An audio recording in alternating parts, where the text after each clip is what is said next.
Heroic Concepts here today, and before we get started, like usual, if you guys have any questions, feel free to follow me on Instagram at AndyConcept87. Shoot me a DM. That's the fastest way to reach me. Today we got a question from one of the brothers, Mekalak. He wants to know, bro, you've been gone for a year. We haven't heard nothing from you, and now you're coming out of left field saying you're a born-again Christian. What the hell does that even mean? Did you go off and join a cult? You weren't this person on this channel. This isn't what I signed up for. Who are you? Do I even know who you are? Those are all fair questions.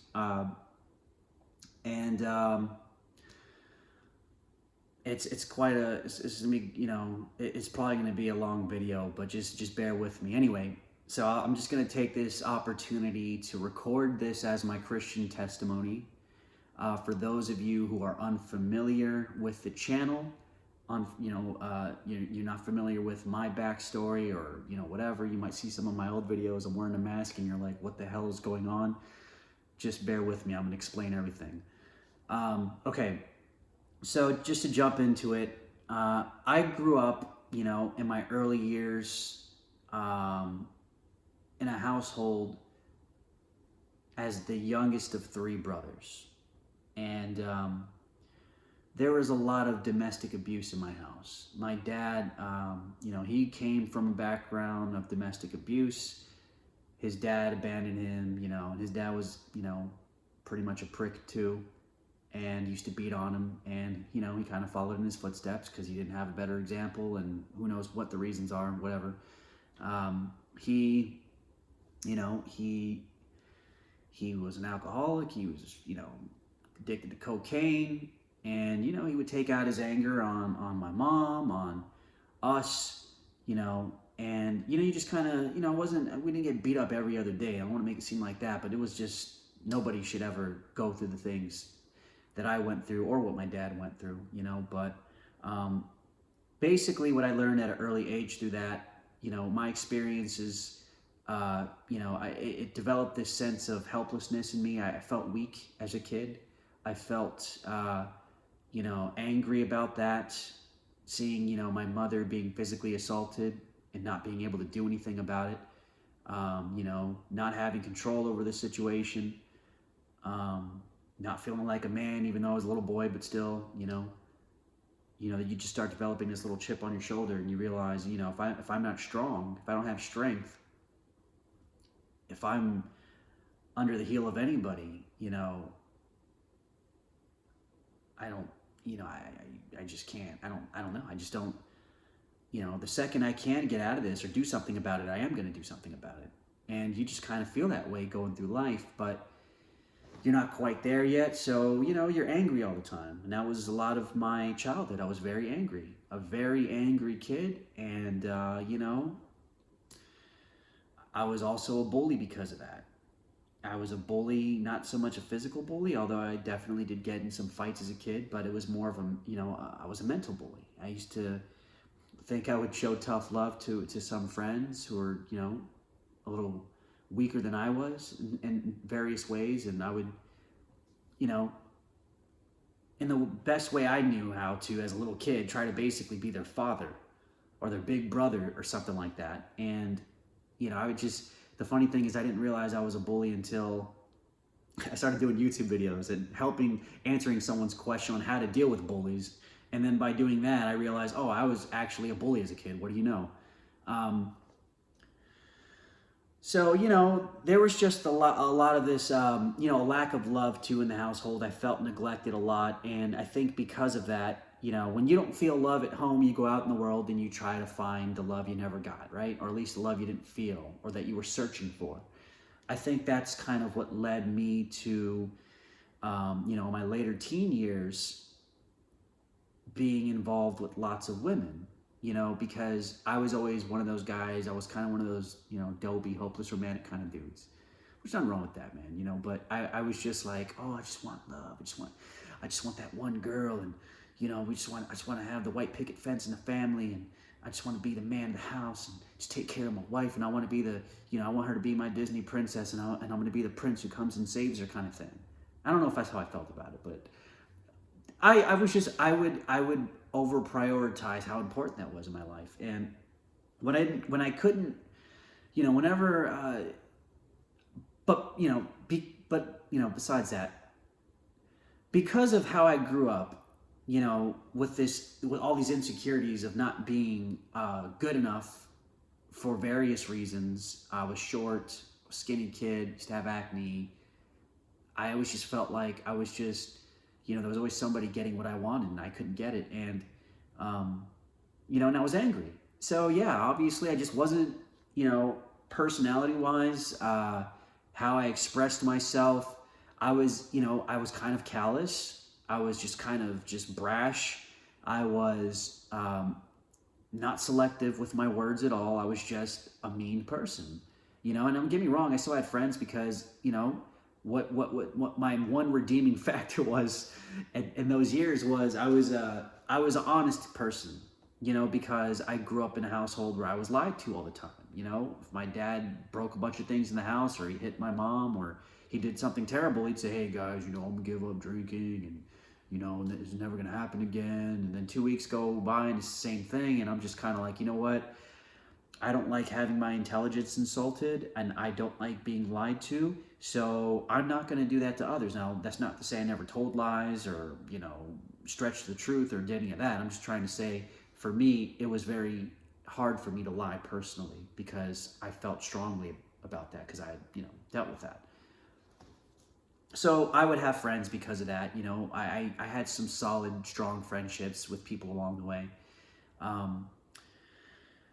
But, that's when it comes to women, you just can't come out the gate just shooting from the hip with truth about everything, right? You have to just be kind and gentle, and I just didn't know how to do that. So I struggled with women in my early years until I got older and I became, I couldn't get the ones I wanted, but I eventually settled for the low-hanging fruit. Not to say that in a way to downplay women in any kind of way like that, or to say, talk poorly about them. But they were girls who just were also lost, who were just looking for the same thing I was looking for, love, in all the wrong places. And for me, I was like, well, I like female validation. I didn't realize it was like a huge addiction of mine. So I eventually developed a sex addiction as a byproduct of that. I would just hook up with girls because why not, right? That,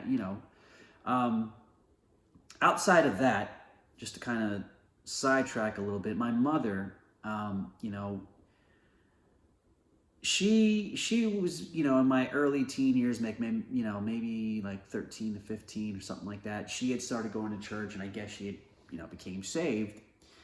And she would take us to church on Sundays. My dad didn't really care for it, but my mother, my mother was trying to at least do the right thing in her eyes, and she'd take us to church, and we hated it. Me and my brothers hated it. It was one of those things where you just get dragged along, and I was like, this is stupid. I'm not coming back. This is boring. Everybody seems fake, whatever. So, that was my first introduction to church. Didn't want to do it. Didn't go very long, and just kind of went on with my life. I want to say around the time I was 17, 18 years old, there was a girl that I was dating for like 7 months, really toxic relationship. I was just, I kind of dated her for all the wrong reasons. We had, I don't even need to go into all the details. Basically, we had broken up. I said some really mean, terrible things to her, like very terrible things. And I'm like, after that conversation, I kind of like, I think it was on the phone. I told her these things, and I just kind of hang up the phone, and I'm like, I think I need to go to church. Something's wrong with me. Something's wrong with my character. I'm very angry, and I can't believe what I just told this girl. I need to go get this figured out. I don't know. So I started going to church at the time, and, it was like a youth group sort of thing, or like a youth church situation with a lot of young kids and, like late teens, early, mid to early, late teens kind of thing, in the 20s. Anyway, while I was there, I started going consistently. I didn't really like the fact that so many people were very friendly at first, because I felt like that's weird. I don't like being touched. I didn't like being touched at that time, and people just kind of like, hey man, how's it going, man? Oh, it's good to see you, and all this stuff. And I understand, that they were just trying to make me feel welcomed. But at that time, I was like, this is you're being fake. Get away from me. I'm cringing right now. Don't touch me. And anyway, I got over myself. I was like, look, some people are just different. Stop judging people. Let's try to do this. At the time when I was going, I remember my best friend, he had tried to get me to date, try to hook me up with this other girl that was friends with his girlfriend. And anyway, we ended up eventually hanging out, and I started taking her to church with me because she had a Christian past apparently. And, we dated for like about 2 months, and then we broke up.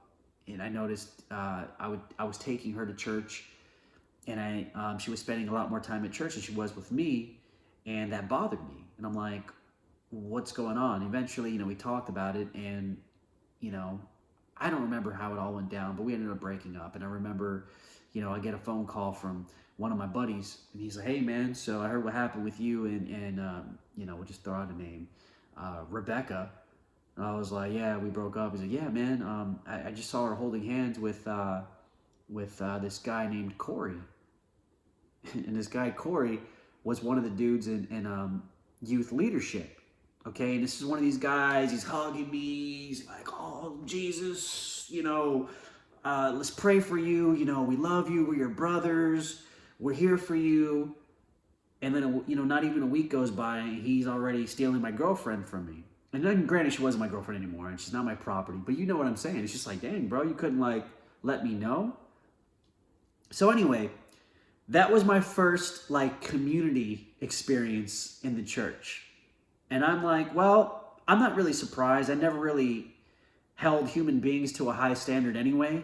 You know what I'm saying? I don't really care if you go to church or not. And plus, I even with that happening, I never really blamed God. You know what I mean? Like, first of all, I didn't even know what I believed about God at that point. I was just kind of just trying to figure out what I believed. But I knew that if there was a God, he wouldn't be cool with what just happened here. You know what I'm saying? Like, this isn't very Jesus. Like, I'm not going to judge this entire belief system based on some crappy followers of his, right? So whatever. I just went back to my life. I went back to hooking up with girls and eventually, doing whatever I always did.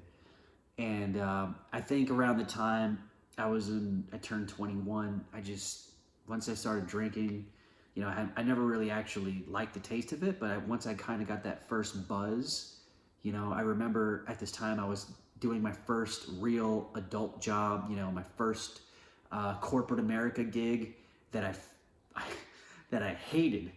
And I was just like, I got to figure out a way to cope with this. If this is what life is like, because that's what everybody else in my family did. They just got a job, they stuck in there, they climbed the ladder, did whatever they did. No one went to college or any of that. So I didn't see the point in going to college myself either, because it was just, I didn't know what I wanted to do, and I didn't want to put myself in debt. So I just did the corporate ladder thing. But anyway, sorry to talk in circles here, just kind of go on and on. But I started drinking at 21, and I started to really like it a little too much sometimes, and to a point where before I'd go to work, I'm talking like 8 in the morning, I'd have to have a drink in my car. Before I start the day, I'm like, I got to get to this day. Let me just, let me chug this Four Loko real quick, and then I'll go to work. And that's how I used to work.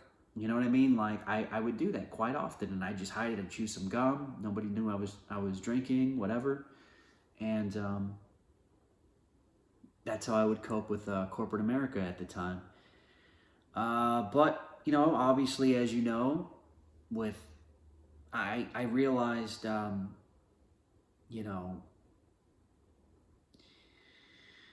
had this, at some point in my life, I just remember, after, a few failed relationships,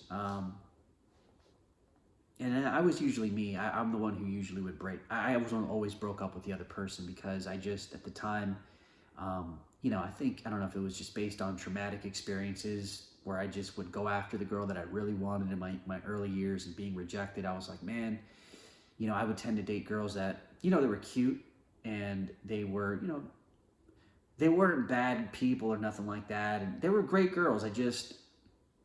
I always felt like I was settling in some way, and I just didn't have, I guess, the courage or, the confidence to go after what I really wanted. So I would,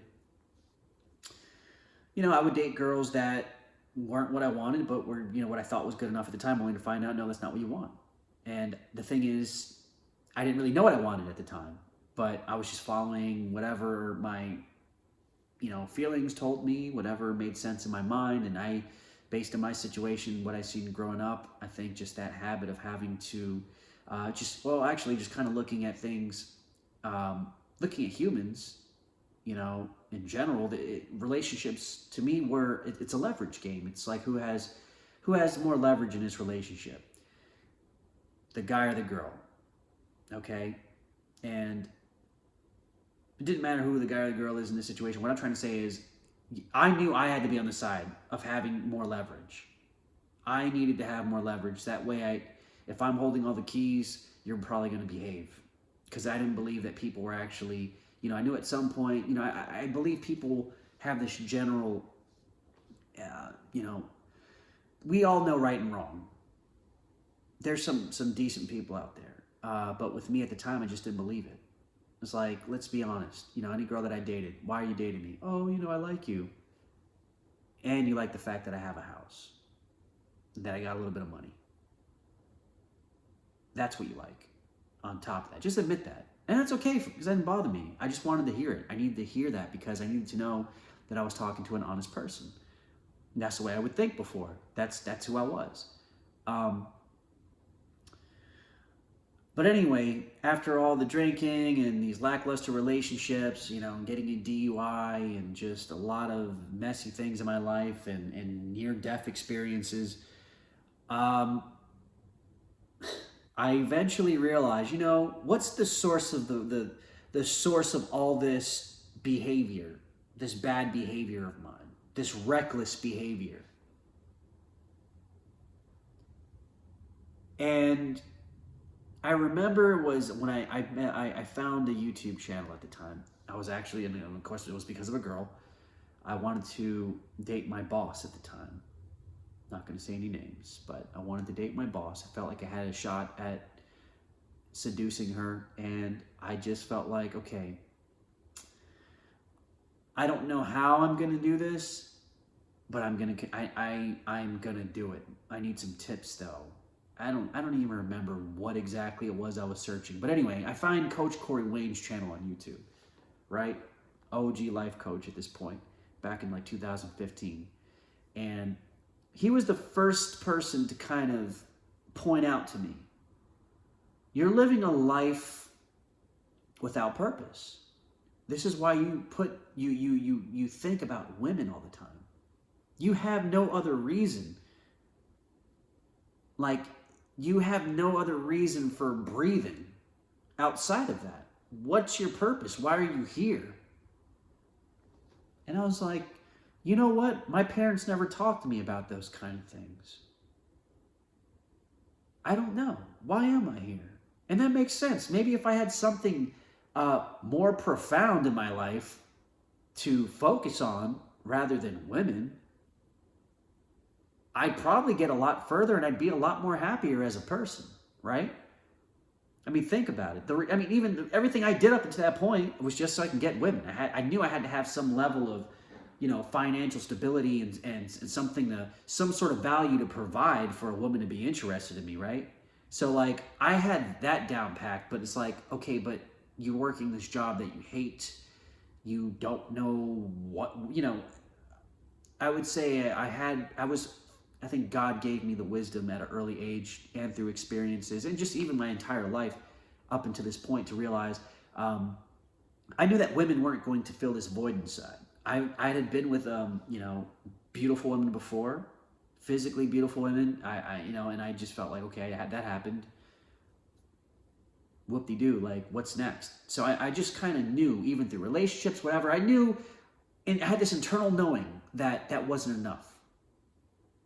And even just basing my fulfillment, my inner fulfillment on something that may or may not be here tomorrow, is like, it doesn't make sense, right? So anyway, not to get all over the place here, I start trying to come up with a plan. I'm like, what can I do to, bring some purpose to my life? So I remember at this time I was working out. And I was working out because I just felt like girls like muscles, right? This is the guy, I got muscles. All girls, look, and that's true. But this is just where I was. So I was already working out for that reason, pretty much. That, and also beyond that, because again, the way I grew up, I got tired of being, a physically weak man. I wanted to have some sort of power, some sort of strength, in my life. And pretty much those are two reasons I was doing it. I didn't like to be disrespected, and I like girls, and that was about it. So anyway,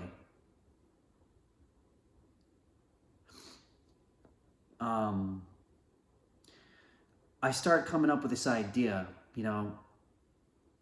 I want to start a YouTube channel. I want to teach others, I start going on this self-help journey.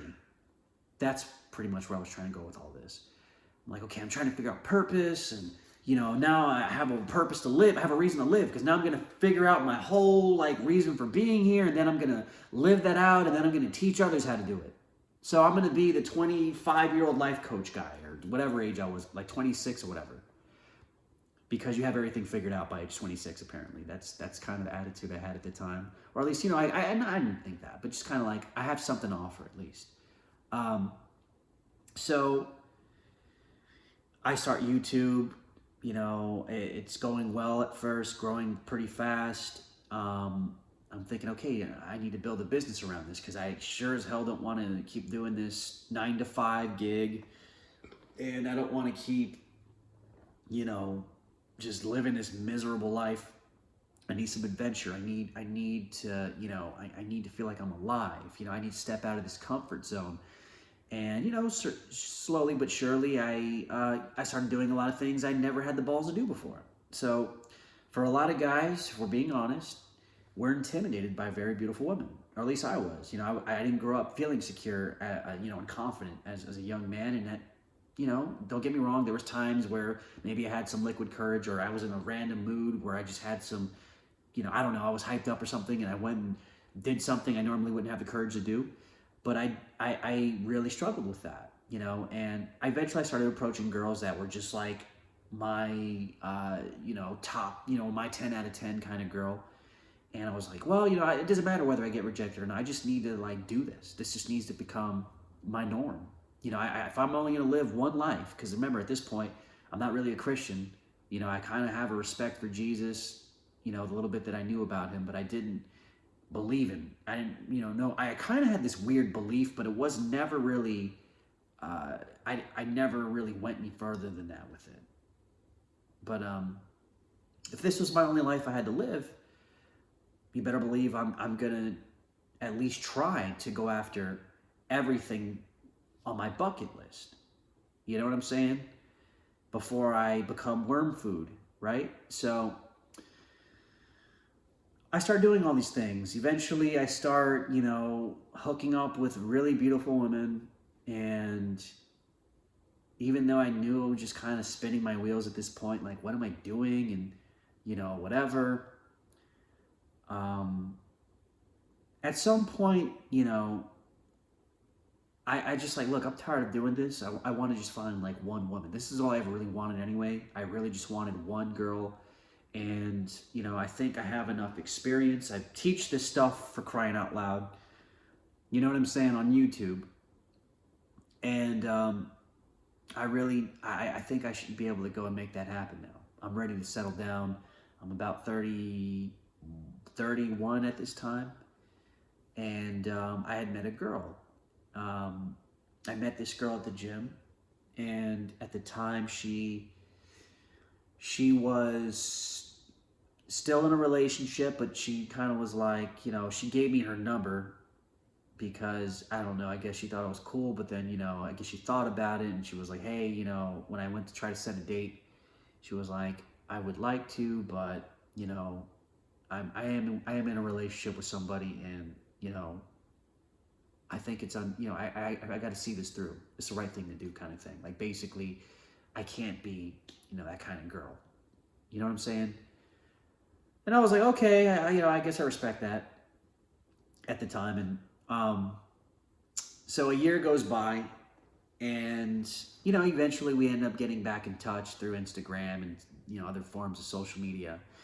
And I start to talk to this girl, and like it was like 3 months, no joke. Check this out, 3 months talking to a girl. I would never see her. I saw her at the gym at one time, and I'd never see her again. So she had told me initially when I would try to set dates, try to get in touch with her through social media. Hey, she told me she was guarded and she would just need some more time to get to know me a little bit better before she went out with anybody and all this other stuff. So I tried to play the game to change the game. I tried to okay, this girl's clearly not ready to date. She's not in a space where, she should be dating, but she had mentioned to me that she was kind of searching for purpose in her own life. And I realized at this point, just by doing YouTube,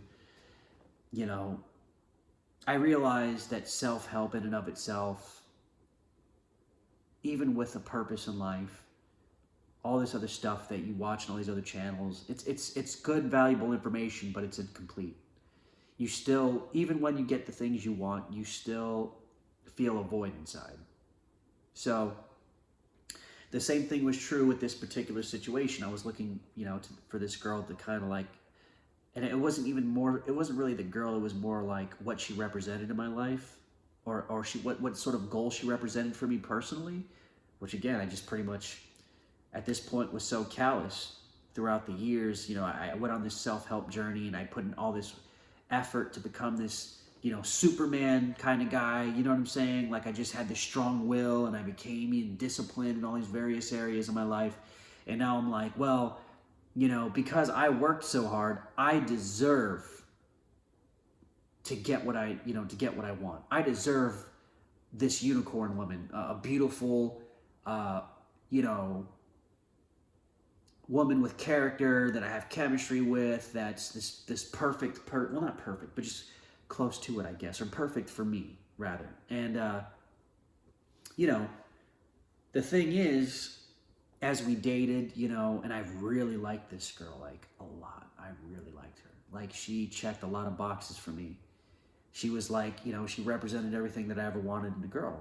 And again, I didn't know her very well, and I knew there was a lot of red flags, just not, about her personally, where she was in her life, who she was, a lot of insecurities, but it didn't matter to me. And I wasn't even aware of some things about myself. I thought I was a good guy, or at least I thought I was fair. Let's put it that way. I wouldn't say a good guy, but I was honest and I was fair. And I said, look, as long as you treat me right, I'll treat you right. We treat each other right.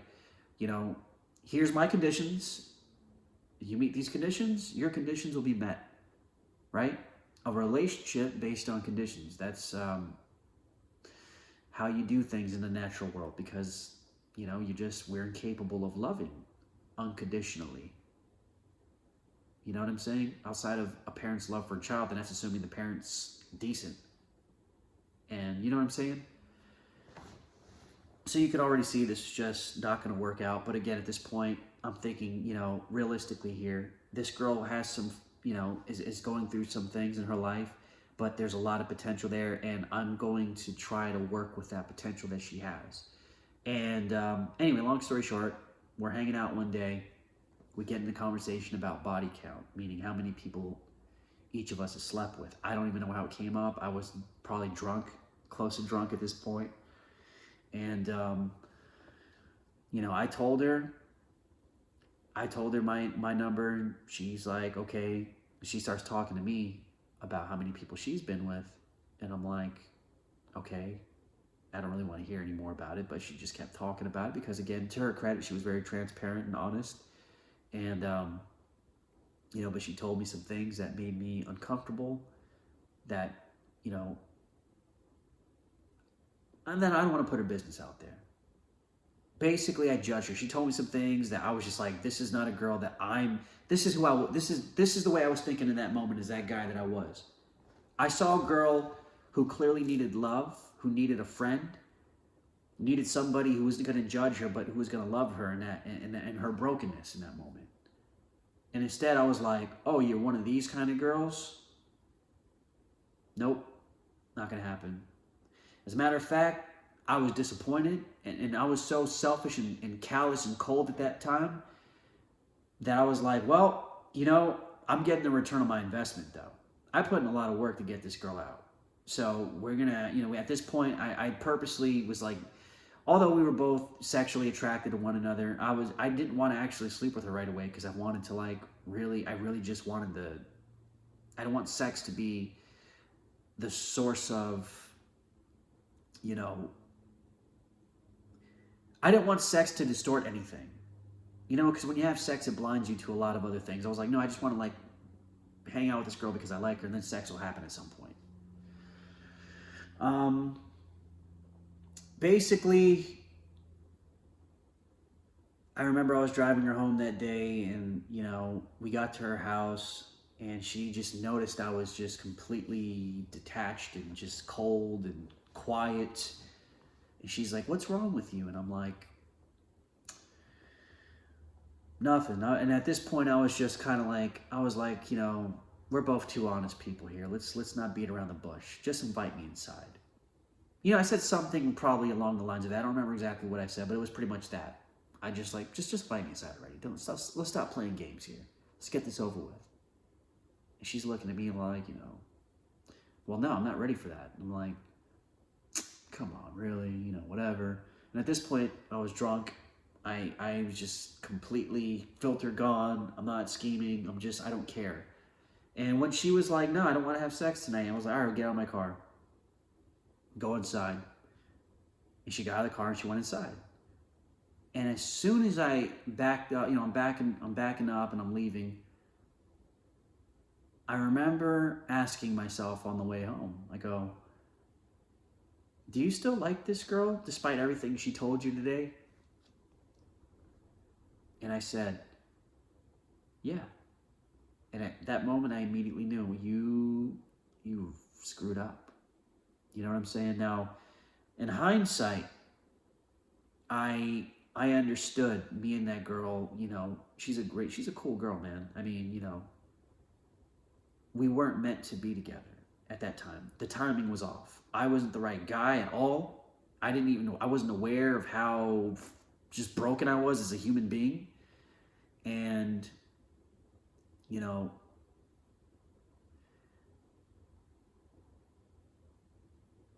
I just didn't have the capacity to love. And I at that point, I just kind of popped in my head. I'm like, man, I've never been in love ever in my life with any female. I don't even know if I know how to do that. And, basically when I ruined things with her, I tried to get her back. I bought her expensive flowers, whatever. At least that's the most effort I ever put into trying to really, really be with a girl. It crushed me. And her rejection, and this is coming from the YouTube self-help guru guy, you know what I'm saying? That crushed me. And I was so crushed by that. And again, guys, remember, it wasn't just her, it was what she represented in my life. It went back to that whole, I almost had the unicorn girl kind of thing, and I'm not good enough because I'm incapable of loving. My heart is callous, something's wrong with me. And don't get me wrong, there's a lot, like I said, there's a lot of reasons why we shouldn't have been together, but I started beating myself up over that. And I was just so hurt that at this time, I remember telling myself, this is back when I used to go, like, here in Orlando, we got a downtown area. Everybody gets drunk, all the pretty girls out there, half naked. And I'm like, you know what? Tonight, or whatever, at this point going forward, I don't care. I don't have any morals. I'm giving that up. I need to do whatever it takes to replace this girl. Now, the reason why it was so hard for me to talk to your typical, drop dead gorgeous girl, or rather, to even strike up a conversation with one in public, was because, look, downtown, I was very judgmental. I was like, this girl probably can't even carry a conversation. She's probably dopey. Why am I going to waste my time, and put any effort into trying to, talk to this girl? Because outside of sex, I'm not going to want anything more. So why waste my time? And on top of that, there was some sort of morality inside of me. And I mean, at some point in my life as a teenager, I think I gave my life to Jesus, but clearly that didn't pan out. I wasn't serious about it. But there was always this sense of like, if you see a girl who's kind of, an easy target, so to speak, a little gullible, you could easily like play with her mind and her feelings and get her to do whatever you want kind of thing. You don't do it to her, especially if she brings up something about God. Now, which is weird because at this point, I didn't know what I believed. Like sometimes I'll talk to girls and if they talked about the fact that they were a Christian or something like that, and, they were kind of figuring things out or whatever, something in me would sabotage my own plans. Like if I was on some sort of Tinder date or whatever, one of these apps, and a girl would talk about God, something in me was like, don't mess with her. Not this one. Not this one, Andy. Leave her alone. Talk your way out of it. Or talk too much. Now, obviously when you're with a bunch of girls, by this point you kind of know how to deflect. It's better to change a girl's feelings and not her mind. You know how to be lighthearted and fun. All the little game and all the little tactics. But when a girl would bring up anything about God, something in me was like, talk to her about God. And I would sit here and talk to her about Jesus. I'd say, look, I don't follow him very well, but let me tell you how my life's been up until this point. I'm miserable. I've never loved anybody. I would just start talking. I would talk my way out of it. Girls looking at me like, if you would have just showed me a good time, this probably would have went a lot more better for you. And I'm like, I know that, but I don't know. So anyway, sorry to jump all over the place. So at this point, again, I'm going downtown at this point. I'm just trying to replace this girl that I lost with any girl that's beautiful. Any beautiful girl. I need to replace her. So it's so pitiful. Now check this out. At this time, a couple months back, just to jump back and forth real quick here, I had met one of my subscribers on YouTube. And I mean, I never thought that would happen. Shout out to Alfredo. I never thought this would happen because I got a small channel, 10,000 subs. So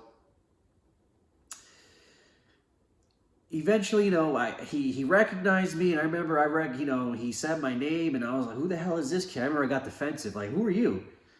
And then he's like, oh, you're on YouTube. I know you. I've seen you before. I was like, oh, yeah, we exchanged numbers, and I said we'd hang out. We would make plans to hang out. Well, at this time when I'm all like depressed and miserable and drinking heavily, I said, hey, you know what? It's a good time to call my subscriber and make plans to hang out. So we ended up hanging out.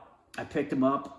I remember I had bought like a 2 for $5 basically at Wawa's. They got these strong, they have strong beers there. And I was like, here, man, here's a beer. We're going downtown. He's like, I don't normally drink that much. I'm like, well, you do today. You're going to drink with me. So we're driving downtown. I'm over here. I don't even know what the hell I'm talking to this kid about at this point. Just probably about random things in life and whatever. And I remember, him hanging out with me and him just kind of feeling like, I remember I was just kind of telling him like where I was, how I felt, just being honest. I just am an honest guy. And he's like, man, on YouTube, you really seem like you had it together.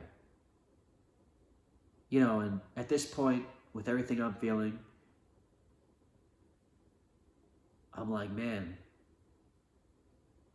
like I knew I would, I never claimed to have it all together in YouTube, but when you see someone who looks up to you and basically they kind of show any sign of, being disappointed in you, it's like, I was just like, man, like I'm even letting down the people who follow me. Like I'm just a broken man right now. Like I'm broken. Like I'm not Superman right now. I'm that weak little boy again. Or I don't know if this weak, but just like, I'm just that, those feelings came back, those insecurities. And anyway, I remember at this point, I'm sorry to be all over the place here. Within this year that all this happened with this girl and meeting my subscriber, I was also living at my brother's house because I wanted to take a year off, or I wanted to rent my house out for a year, and just to make, while I was working, make an extra 15 grand. And so I was living with him, and eventually everything was cool at first, but it became a problem. And he drinks and I drink a lot, so he would take me out every Friday, buy me a bunch of drinks, and we just drink, and drinking just became a regular thing. And eventually, anyway, after all this happened with the girl and all this other stuff, and I became super duper depressed, and I started to just get really angry. I got all that anger that I thought was kind of like somewhere in the back, from my childhood. I thought I dealt with it. I made videos on YouTube about it.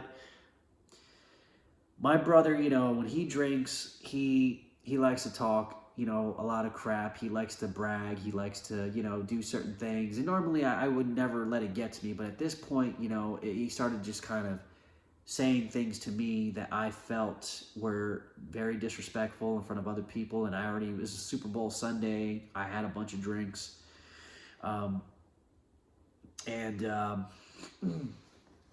He, I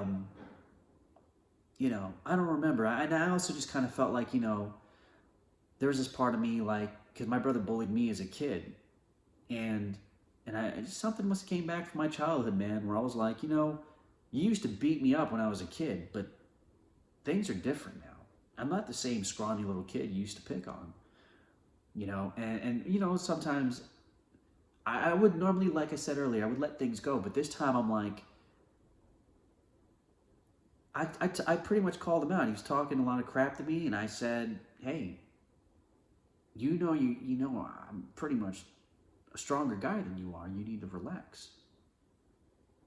And he would just, kept talking trash, and something in me just tapped his jaw, just out of nowhere, punched him right in his jaw.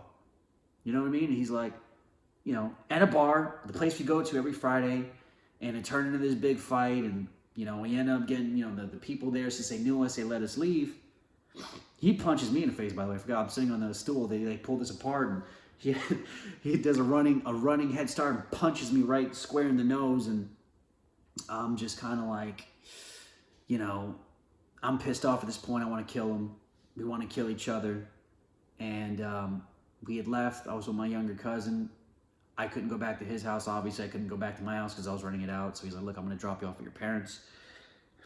So, while all this is going on, my brother's drunk out of his mind too, calling me, hey, where are you? I'm gonna kill you, man. I'm going to come fight you. I remember telling him on the phone, I said, listen, I'm going to be at Mom's house. If you come over there, I'm not responsible for what happens to you.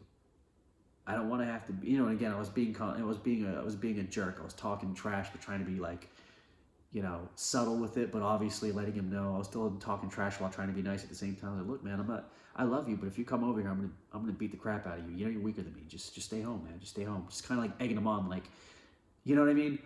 So he ends up coming over. Came out. I got out of his car with a pipe in his hand, and I saw that, and I blacked out. And I beat him up really bad. It was really bad. And I'm over here, I remember punching him in his face. I had him on the ground, and I'm like,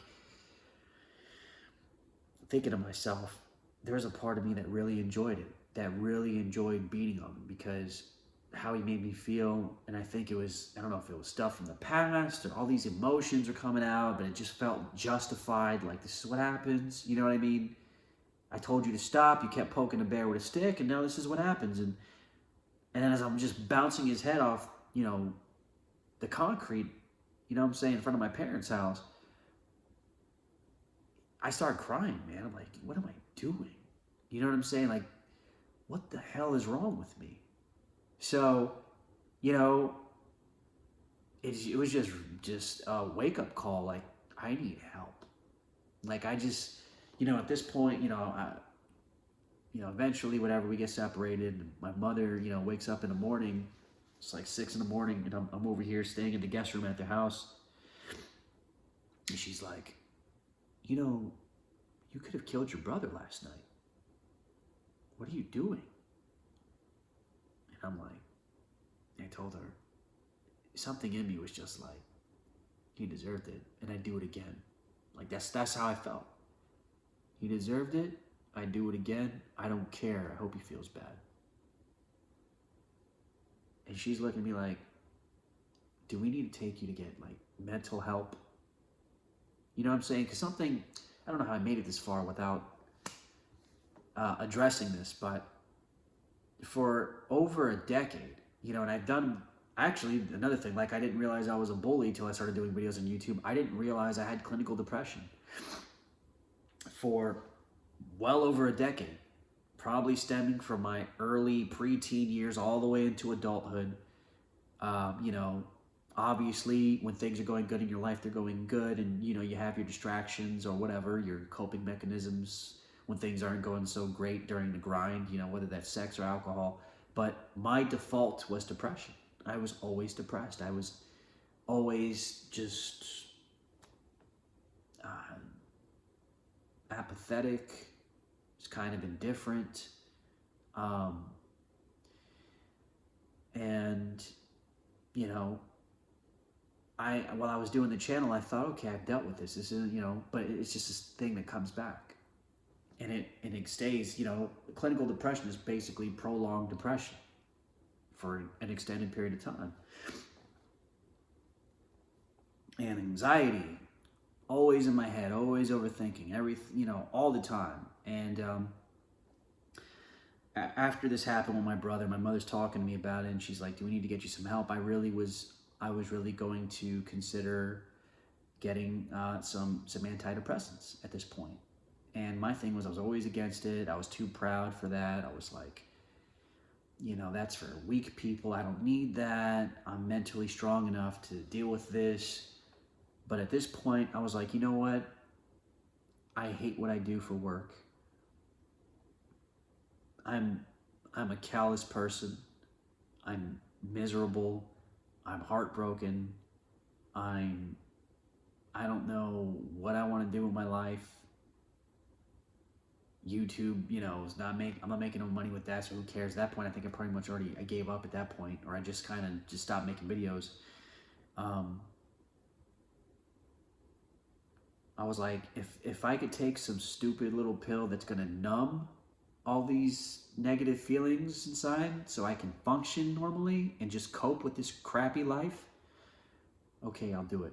But before I did that, something inside was like, listen, this whole, concept of God, you claim to be, I know people would ask me, so do you have any religious beliefs? What do you believe, in the past? And I'd say, I'm a Christian, but just not a practicing one. So I wasn't a Christian, but I had a respect for Jesus. I looked at him as like a, like a lot of other people do, where it's like, you look at Christianity as this, like, you look at it as something that's good for society, right? It helps people not commit crimes. They believe there's a man in the sky who's watching them and who cares about them. It provides comfort. It gives you meaning. It's all this other stuff. It's a beautiful lie to believe in, right? Let's call it what it is. That's what I thought. But there was something special about Jesus where, even with a little bit of knowledge I had of him, it was this respect I had for him as a role model, as the perfect man, so to speak. I looked at him as like a template to fit over your life. And, you know, a part of me, honestly, hoped. No, everything inside of me, now that I think back, everything inside of me hoped there was a God and that there was a Jesus. Although I was willing to, you know, make peace with the fact that there wasn't. Because again, I was somebody, again, who hate lies. I don't like liars. I don't like when I lie. So I'm like, I'm all about truth.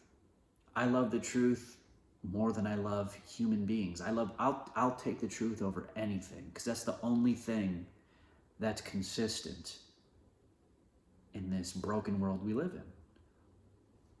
So wherever that takes me, that's where I'm going to go. So for years, again, a little bit more backtracking, sorry, I'm moving along, but I just got to explain this.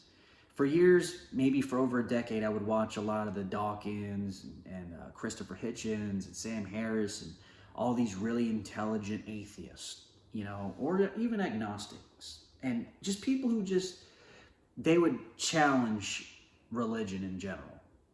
And I'd watch these back and forth arguments just for fun, I guess, or just because I was curious to see, you know, what the arguments were. And at the end of all of them, even though some sides had good points, they provided some good points on both sides of the aisle, the answer was always the same. I don't know. We're never going to know if there's a God or not. We don't know. So I remember watching these debates and I'm like, but who's claiming to have the answers though, right? And it was the Christians. The Christians saying, well, we know there's a God. So me kind of sitting back as somebody who had all these questions, you know, you hear people say things like, you need a relationship with God, or I have a relationship with God. And I would hear that and think to myself, what's a relationship with God look like literally? What is that? Right? Like, do you mean like God floats down from heaven? Jesus comes down from heaven and sits on the edge of your bed and talks to you at night? What do you mean you have a relationship? Because the way I understood it, a relationship is one where you talk to someone and they talk back to you. It's reciprocal, right? It's not just you talking to the wall or talking in the air while you pray, just kind of hoping things, you know, you're being heard by somebody. Although I could see the benefits to that, getting your thoughts out of your head. Again, I looked at it in a very, you know, secular sort of, you know, I don't know how to say it, maybe some kind of like little psychological advantage of some sort. Like, look, you know, journal your thoughts, read them, you know, like some practical tips that are helpful, but doesn't prove there's a God. You know what I mean? So anyway, at this point, I'm like, you know what? Since all these other people who are way smarter than me don't seem to have the answer, I need to find the answer. And the only way I'm going to find it, and this is what I told myself at the time, was if I adopt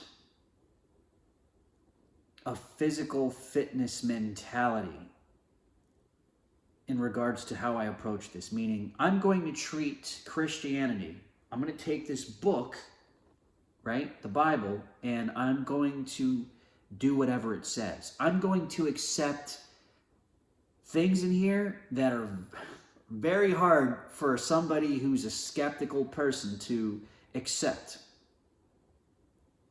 And this is the way I looked at it, right? I always had this fear, you know, I was always aware that people could be brainwashed. I would brainwash people in my teenage years. I would, you know, people who are feeble-minded, you can make them do whatever you wanted them to do.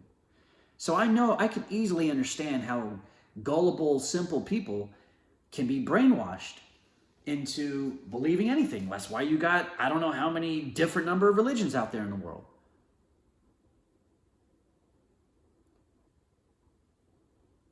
So, but the thing is, there's intelligent people saying that this is real.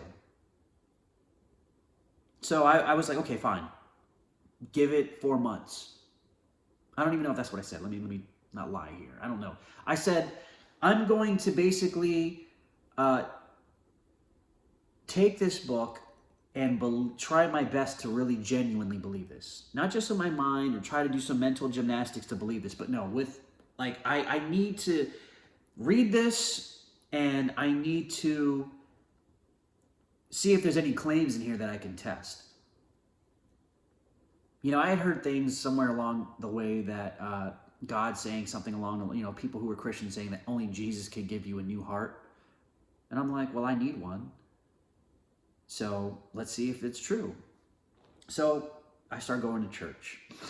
I started going to church 2 times a week. Remember, I'm trying to treat this like a physical fitness program, right? So if it's real, right? Just like going to the gym, a lot of people complain about fitness programs, but it's the execution of the program that determines whether you get results or not. Not the program, the problem isn't the program itself, right? So that's the way I looked at this. If this book is real, it's going to pan out. If not, I'll reason my way back to what I always believed, or lack thereof, or whatever. And I'll just go on living my life. So I started going to church. I remember being there just like with my arms crossed, like this is a bunch of crap. I remember one of the pastors, the young adults pastor, love this guy, by the way. He's a great dude. He was preaching on dating, and they do like a lot of practical tips along with some scripture thrown in there, and basically his solution to getting over rejection or helping you deal with it was bullet point number 1, like, remember you're a child of God, and that makes you enough. And I remember hearing that, and I'm like, what kind of Disneyland answer is that? For real? That's what y'all tell yourselves, these nice little comforting lies to believe that you're good enough? Is this how you cope through life? This kind of sounds like the crutch that the atheists talk about. This nice little crutch we walk around with. We believe in all these little goofy fairy tales, really? Anyway, so with time, I started asking myself, beyond, I understand this book is a book with talking snakes, talking donkeys, all these supernatural experiences and promises, encounters, whatever. It was hard for me to believe. It was really like, and I mean, just beyond that, okay, beyond that stuff, the supernatural things in the book, it was hard for me to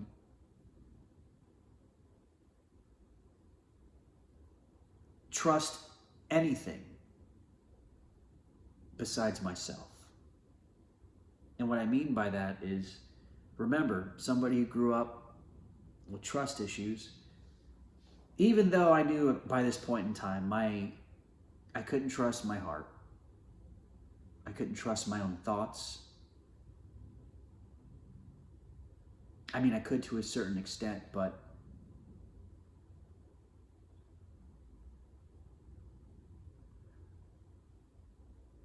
I realized that I had a fear of trusting anything more than my own intellect. Because even as broken as it was, as flawed as it is, at least I know I'm on my own side. I'm trying to do what's right for me, but then again, look how my life is panning out at this point. Somebody who thinks he's so smart and so arrogant and has so much confidence in his giftings, so to speak. Look how I'm living my life at this point. Look at the kind of person I became. And I teach this stuff. So I realized ultimately I just wanted peace. I remember my very first video on YouTube was called Happiness is Peace of Mind. I didn't even believe in happiness. I thought that was like a fleeting feeling. Peace of mind, sustained peace of mind is what I wanted. That's all I wanted. I felt like by accomplishing all the things that I was going to accomplish, that eventually I'd get there, and that I'd have to earn it. I'd have to earn peace. I'd have to be at a financial level where I have enough financial options to have peace of mind. I'd have to have the unicorn woman and the paid off properties and the high caliber friends, high status friends who are accomplishing things in the world. I needed to be in that peer group to have peace of mind. And the funny thing is, what it took me 4 months to realize, because again, I was going to church twice a week for 4 months straight, and I was doing all my own independent research on the Bible,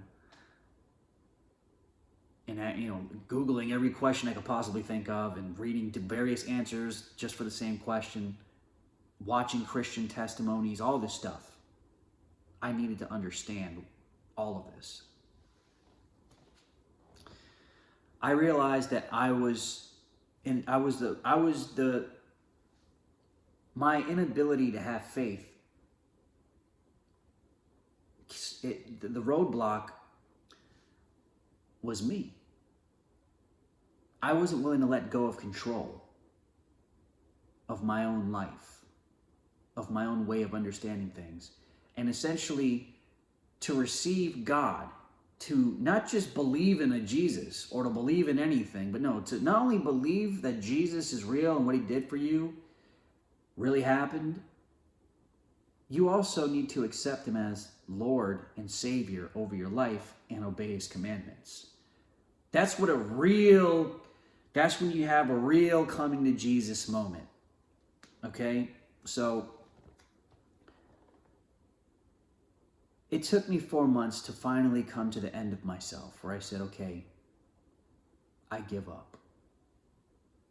I got a lot of good answers to a lot of tough questions. Some answers I didn't like. Some answers were, I don't know. I had to accept I don't know as an answer. But I said, in order for me to truly test this, I have to ask God. I have to pray to God with a humble heart. Meaning not just be like there in my mind, like I'm sitting in my room in the dark, hey God, where are you? Where you at? And expecting God to show up like he's my butler or something. It's not how this works, man. If it's the same, if God is the God of the Bible with those characteristics, you don't tell God what to do. As a matter of fact, I don't think anybody would worship a God that they could just order around. Who would respect a God like that? Right? So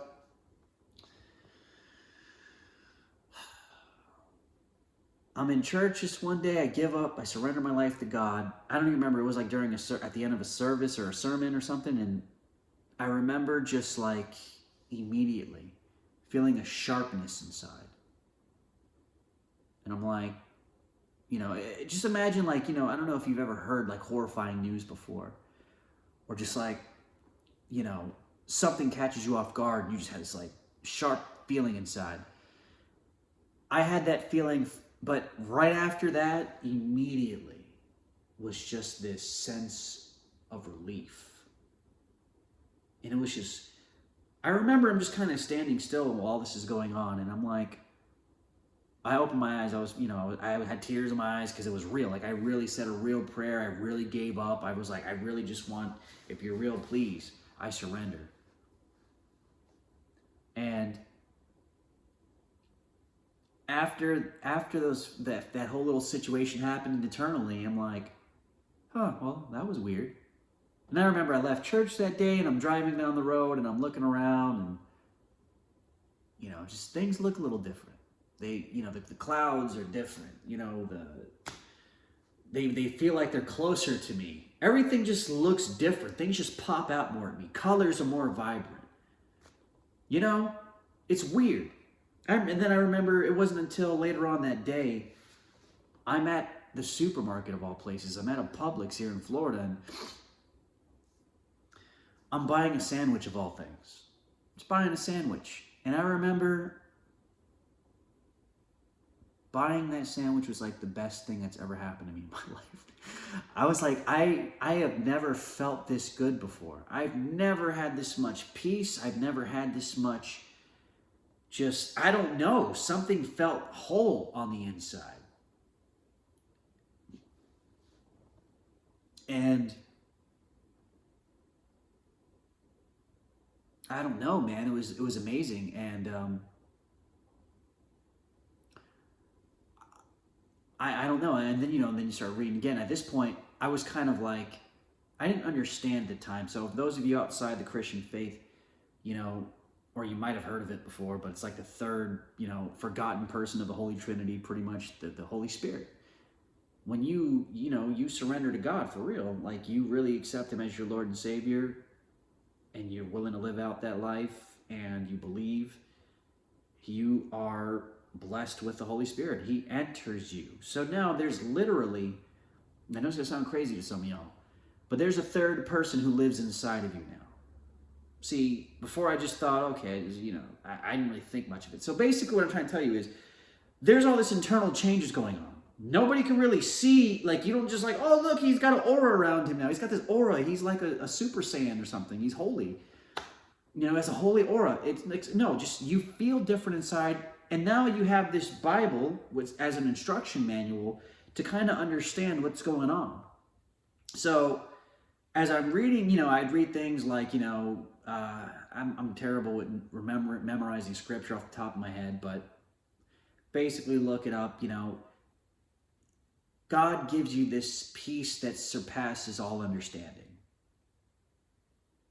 And all I ever wanted was peace. Now I had it. I'm like, oh, I have peace. The one thing I was working my entire life for, doing all this white knuckle discipline over the years and teaching that as some sort of way to a fulfilling life.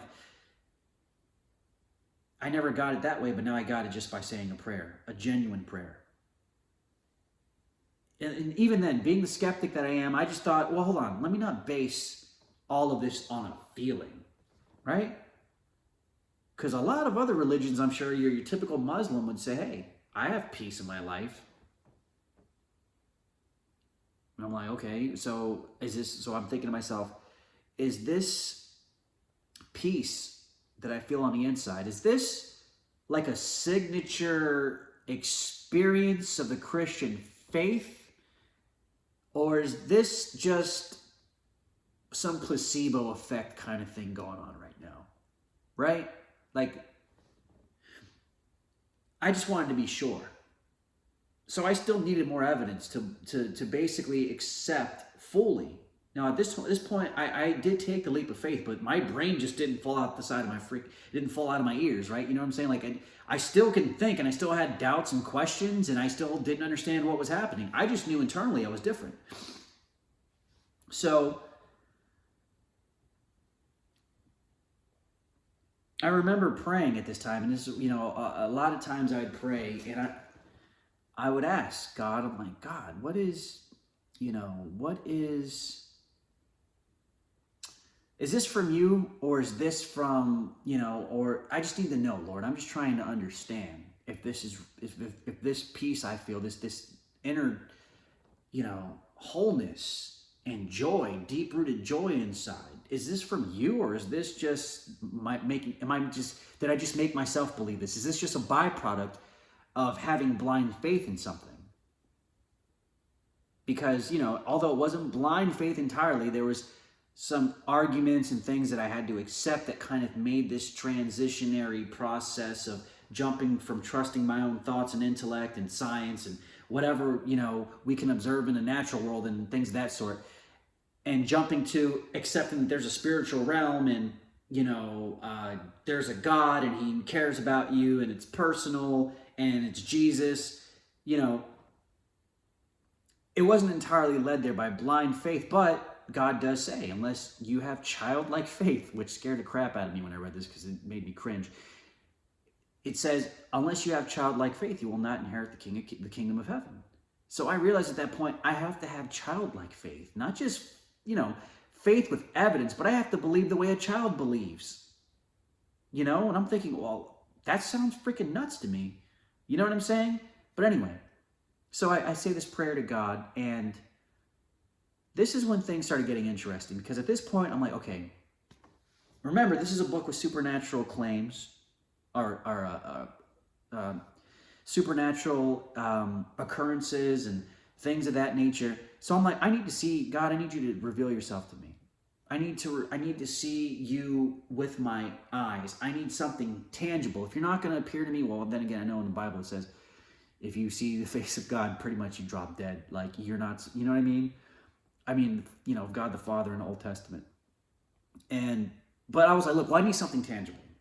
Show me something. Let me see something in the spiritual realm. There's supposed to be demons and angels and things of that sort. I need to see something. So I'm praying one time, and this is back in July of last year. It was in April that I surrendered my life to God. But at this point, I still had a lot of questions. And anyway, I'm praying with my hands out in my room. Had my eyes closed, and I remember this feeling, right? So imagine you have your hand out like this, and imagine somebody's pressing into your palm with their finger, and it's kind of like this. I don't want to say circular motion, but just kind of like this expansion, this weighted, tangible essence of some sort. It's like, imagine you feel like something's in your hand, like a dragon, like it's Dragon Ball Z, right? It's like a fireball's in your hand. Okay? Now, I remember praying and all of a sudden I got this feeling, and I remember it's just like the more, and I meant when I have my hands like this, they're relaxed and they're still. And the more still they were, the more this just feeling would just kind of expand. And I'm like, what's going on here? This is freaking weird. Funny thing is, I was actually pretty calm, but I was like, man, this is like a demon or something? Because I don't want to do with none of that. That's weird. I don't want any weird experiences going on here, or to invite that kind of stuff in my house. I am Puerto Rican, and a lot of us believe in that Santeria, that witchcraft stuff and all that. And even though I never knew if there was a God before, I had some kind of knowledge that there was supposedly a spiritual realm of some people all across the world. I mean, outside the West, people all across the world are religious and have spiritual experiences all the time. Now, what is the source of that? I don't know. And I knew I didn't want to experience nothing negative anyway. So this starts happening, right? Now I'm thinking, now I have questions again, because that's my natural thing to do. I'm like, well, hold on a second. And keep in mind, after this happened, it never left. So right now, when my hands are still, I know you're going to think I'm crazy for this. When I keep my hands still. If ever I'm still, I could be talking. Look, I'm having a conversation right now. I always feel this weighted, tangible presence on me. It's always there. Always. Always. So I start doing research, because I'm like, okay, first of all, let's find out if this is in the Bible. Second of all, is this even anything supernatural?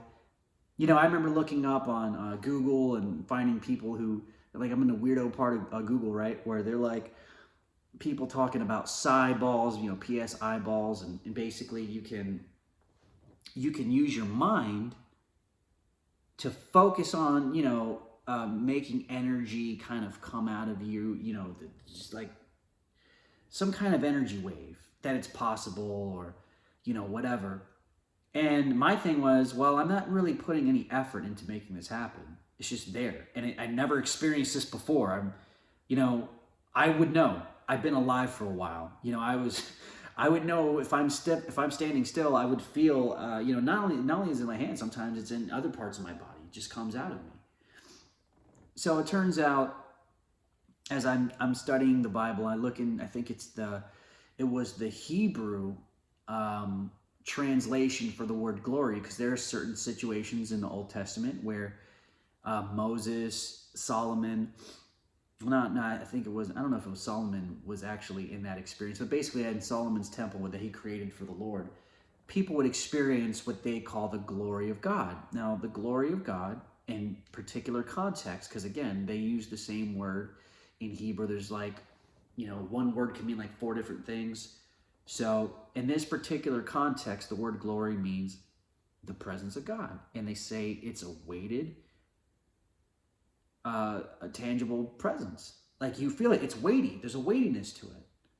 And I'm like, oh crap. And the funny thing is too, when I prayed about that, I was like, God, what is this weird thing I'm feeling? And, not to get too superstitious about this or whatever, but when I first got this, it sounded ridiculous to me too. But I got my little Bible app sends me the scripture, "Be still and know I'm God," and I'm like, oh well, that's just like a common, hallmark sort of scripture, that you would see on a card or something like that, right? So it's probably just a fairly common thing that they send out to everybody through this app.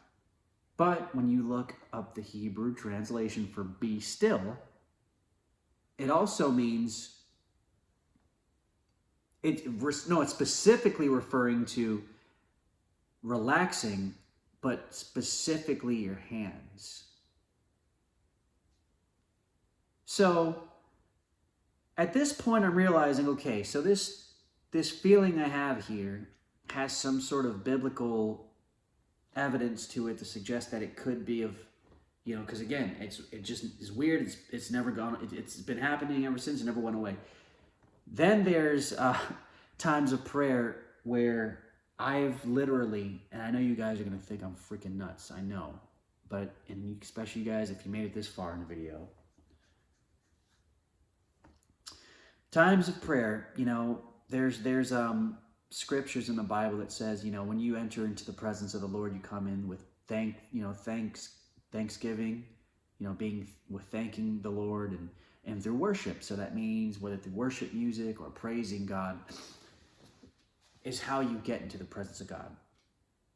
Assuming he wants to, because again, remember, God's not just, you don't do like a magic code and he shows up. It's like, sometimes he blesses you with that experience.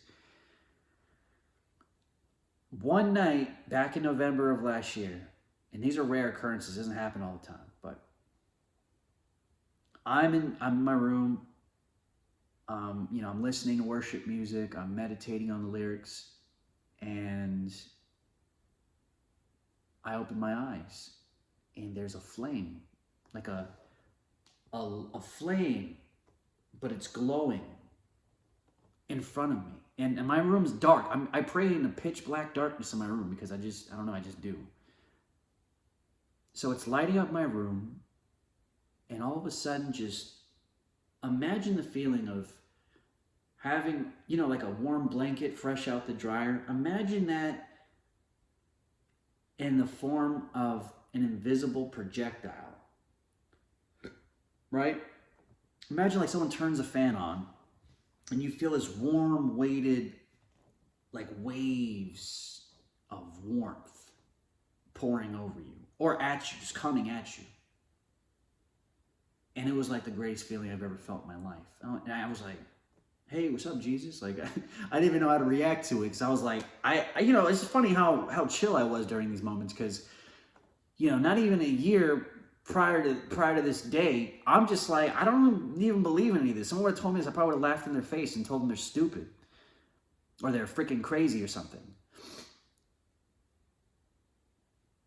But, with time, I've just changed so much and so fast. And I'm probably gonna have to make I was thinking about doing a shorter version of this, but I'll probably hang on to this one too.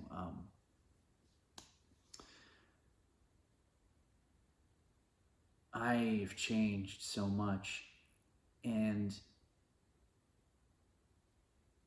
only God. I can try to say, oh, it's all me. I still to this day sometimes I question myself, like,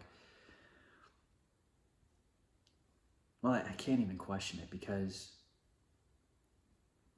just by following the word of God, right? Like that was my biggest fear of, coming to understand what a relationship with God looked like. Is it really a relationship with God, or is it a relationship with this book called the Bible?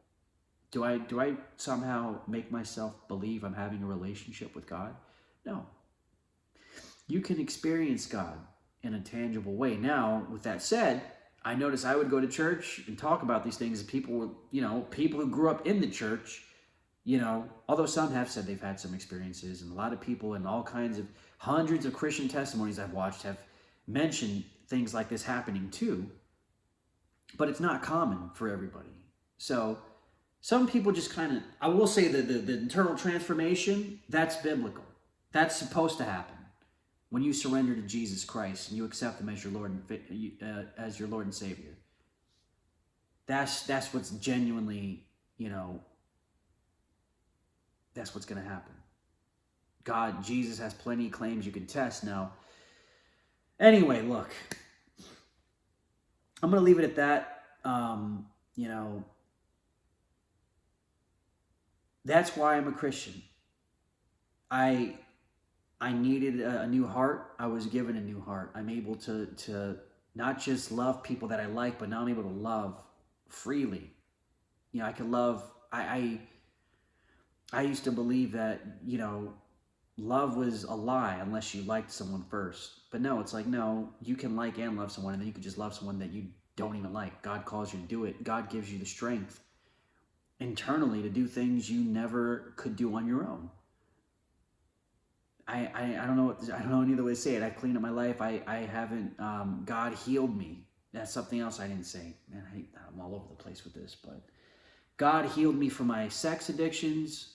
I used to watch porn too, just as a way to kind of, I hate to say it, but like if I didn't want to go out and sleep with a girl or, and buy myself drinks at night, I would watch porn just to kind of get that release. And it just sounds so gross saying that. Like I feel gross saying it. But I would do that, man. And I got healed from all that just through prayer. It's amazing, man. If you take one step towards God, he'll take two towards you. And it's different for everybody. Everybody's relationship with God is different. I don't necessarily know how to hear the voice of God. I know other people say that they do. I don't know if that's, I don't know. Maybe he just doesn't talk to me. I mean, if it's a God of the Bible, he can do it if he wanted to, but I haven't heard it. I've seen things. I'm being 110% honest with y'all, man. I would never make this up. I've seen things, man. And Jesus is real, bro. Like, for real. Like, he's real, and he will transform your life. All these things you do in your life, everything I ever did in my life, when you break it down, people say, I want to live the good life. And you think, you see this picture of the good life. You see somebody on a yacht. You see somebody, with a bunch of girls. Whatever your personal picture of the good life looks like. You owning particular things, having certain kinds of relationships. Whatever it may be, sky's the limit. Think of everything on this earth that, you think would provide you with this combination of positive emotions all the time. Whatever that answer is in your mind is a lie. It's going to be a really good time. It's going to be very enjoyable, but it's not going to be sustainable. What I mean by sustainable is that the reason sustainable means this constant sense of love, and this you have a sense of self-worth. That's where the wholeness is on the inside. You have a peace, a joy, and think about why you do everything you do on planet Earth. You do them because, for any achievement, anything you strive to do is to be worthy of love, or to love yourself, or to feel joy or happiness or peace of mind, peace, internal peace. Yet here Jesus comes along and gives you that the moment you surrender to him. Now, let me be very clear. Just because you surrender to Jesus, that doesn't mean every day is lollipops and pancakes and it's just like, oh, it's great. Every day is great. No, you're going to have crappy days. You're still going to wrestle with certain weaknesses you have in your life, but let me tell you, the peace never goes away. The internal knowing, whatever you need to believe, whatever you need to be convinced, I'll challenge you to pray about it. And if you say, I just don't even have the faith, I just can't get out of my head, pray that God will help you do it. If you really are seeking God. Jesus, the God, the God of the Bible, the Holy Trinity, ask, knock, okay? Knock on his door, he's going to open. But that means you got to basically give up anything that goes against God's will and his commandments. And that's where a lot of people, those who are very intelligent, atheists, and people who just brilliant, have brilliant minds, they can't get it right.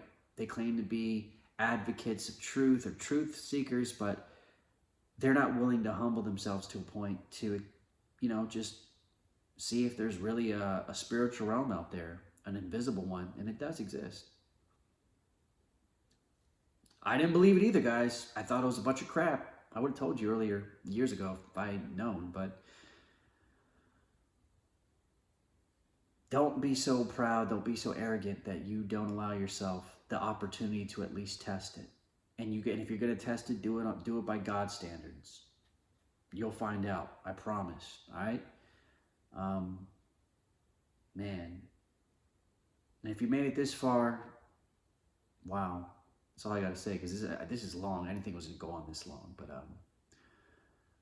man, God bless you, man. I love you guys. God loves you, bro.